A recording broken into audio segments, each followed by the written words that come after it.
D'accord. Les assises qu'on a fait, les documents. Je parlais de la reddition on pourra y revenir. Je parle de la reddition des comptes On qui a pourra y vraiment fait revenir. perdre beaucoup de temps. On pourra y revenir. Oui. On pourra y revenir par rapport à la reddition des comptes. Et ensuite, aussi, le deuxième dialogue s'était consacré à la réforme des institutions. Oui. Pendant ce temps aussi, le président, quand il est arrivé, avec le Premier ministre, ils ont eu le courage quand même de parler un langage de vérité et de responsabilité. Alors, langage de vérité. Vérité et de responsabilité. J'en termine. Oui. Pourquoi je vous le dis? Oui. Ils ont Pourquoi? fait un audit général des finances publiques qui ont révélé quand même que, vous m'avez parlé du FMI, qu'on avait un déficit qui avoisinait les 132% du PIB quelque part. Non, mais la dette... Aujourd'hui, le plus important, c'est qu'on a ce montant. On sait exactement où est-ce que nous en sommes, en tout cas, sur le déficit. Aujourd'hui, ce qui intéresse le FMI, c'est pas l'histoire de dette ou pas. Et aujourd'hui, vous avez un déficit. Il veut savoir qu'est-ce que vous lui proposez pour consolider ce déficit et le résorber. Comment vous allez remonter? Quelles sont vos stratégies? Quelle politique économique? Quelle politique sociale? Est-ce que vous entendez avoir un bouclier social pour les plus vulnérables? Qui va supporter cet effort? Est-ce que ce sont les personnes les plus aisées? Ces choix de société, c'est ça qui interpelle. Et moi, aujourd'hui, je n'ai aucun doute que le Sénégal est dans une bonne trajectoire, une bonne dynamique, et sous peu, effectivement, on pourra quand même parvenir à des résultats qui permettront de revenir à une meilleure fortune par rapport à la situation économique du pays. Et surtout, j'en termine, pourquoi aussi, c'est le dernier point qui est très important pour...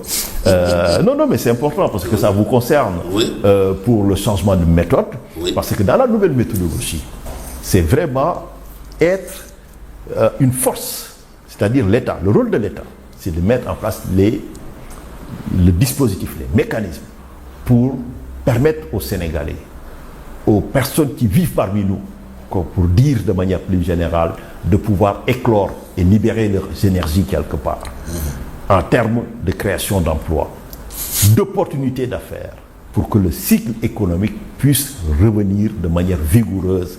Parce que l'État aujourd'hui, l'État, ses ressources, c'est quoi? Ce sont quoi les ressources de l'État? Les impositions à la base. Et les droits de douane. Mais vous avez du pain sur la planche. Non, mais parce que s'il y a de l'activité économique, durant 2 ans, vous n'avez pas compris tout ça? Mais on l'a compris. 2 ans. On l'a bien compris.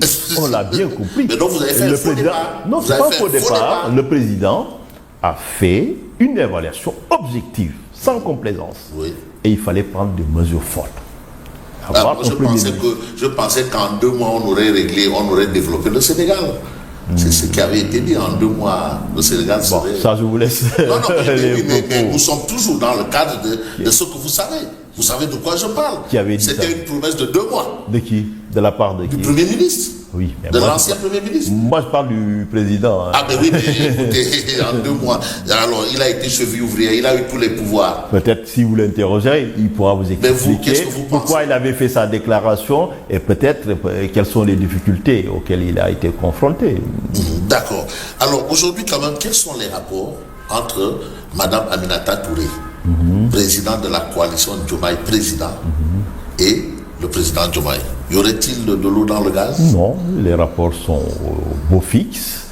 Notre superviseur général, que je salue d'ailleurs, continue à bénéficier de l'estime, de la confiance du président de la République. Après, vous voyez des publications et tout ça, mais ça relève plus de la manipulation. Il n'y a aucun problème. Moi, je suis bien installé dans le dispositif et je vous le dis de manière ferme, honnête et sans ambiguïté.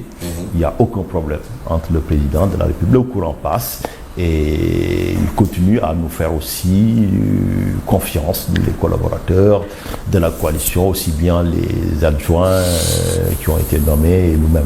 Voilà. Le fait de nommer des adjoints, c'était quelque chose qui avait été prévu depuis la présentation des statuts. Il suffit de repartir sur les éléments que vous avez. La présentation, on l'a fait en direct pour montrer la transparence. Donc, on avait prévu effectivement d'avoir des coordonnateurs adjoints. Et c'est pour permettre effectivement d'appuyer, parce que le superviseur général ne peut pas faire tout ce travail, parce que quand même, mine de rien, c'est devenu une très grosse machine, la coalition Diomaye. Une très grosse machine. Une machine politique à gérer. En face, vous n'avez pas Stéphane qui a engrangé. Moi, je parle de nous-mêmes. Je vous rappelle que les 54%, oui, c'est pas Steph. Non. Parlons honnêtement. Les 54% qui ont élu Diomaye, Pastef était là, mais quand même, c'est tous les membres de la coalition, y compris les Sénégalais qui ne sont pas dans un parti. Oui, mais d'autres vous diront que les autres non, attendez, je vous apporte une précision. Je vous apporte une autre précision. Oui. L'autre précision, et d'ailleurs ce qui montre cela, c'est que vous savez, ici au Sénégal, d'habitude, au mois de février, on élisait un président. Et en juin, on faisait les élections législatives. Vous savez pourquoi? Parce que chaque fois, on estimait qu'on était dans le momentum. Sauf si le peuple fait un choix incohérent, quand il élit un président de la République, logiquement, il va lui donner les moyens pour gouverner quelque part. Donc ça se suivait. Aujourd'hui, ce n'est pas étonnant qu'on ait 54% et 54% quasiment. Vous savez pourquoi? Parce que quand même, nous, tous les membres de la coalition Diomaye, on est partis avec la bannière Pastef quelque part. Non, mais il faut être conscient de cela. Oui. Et oui. Donc aujourd'hui, on ne peut pas dire que les 54% qu'on a eu, c'est que le Pastef isolé. Parce qu'il n'y a pas eu de contestation. Toutes les personnes qui étaient en tout cas des leaders, qui étaient au moment de l'élection, ont décidé, pour ne pas créer des divergences ou des frictions, que quand le Pastef a décidé d'aller sur la bannière du Pastef et pas de la coalition Diomaye. Oui, au législatif, voilà. Ils ont eu 130 députés. Non, mais c'était l'enveloppe. Le nom Pastef n'est que l'étiquette posée. Mais c'était la coalition Diomaye qui restait dans le dispositif. Ah non, Pastef est allé tout seul. 130 députés. Non. Majorité absolue à l'Assemblée nationale. Je peux vous dire que ce n'est pas Pastef tout seul. La coalition, on l'a nommé Pastef, mais c'est toute la coalition Diomaye qui s'est rangée derrière. Mais il n'y a pas un membre de la coalition Diomaye. Mais parce qu'ils avaient la aujourd'hui à l'Assemblée nationale. Non, parce qu'ils avaient la mémise sur les investitures. Si, quand même, il y en a quand même des alliés qu'on a mis, comme l'ancien procureur et d'autres, qui sont entrés, qui n'étaient pas du Pastef et tout ça. On a fait des choix. Oui. Seulement ça, et vous dites que... Non, c'est il y en a Pastef beaucoup qui a remporté cette élection. Bon, ça c'est, je vous laisse la responsabilité. Non, mais oui, vous savez, vous aussi. Vous savez. Non, même vous n'êtes pas au prétoire. Fabrice, je sais que vous êtes un spécialiste de la provocation, mais vous savez mieux que moi parce que j'ai suivi vous-même vos revues de presse où vous me disiez le contraire. Mais je vous laisse la responsabilité. Alors, un dernier point quand même, il ne faut pas nous séparer sans quand même évoquer ce point. C'est l'idée du report des législatives et aujourd'hui le gardien de la révolution dit clairement qu'il est impossible de reporter les élections.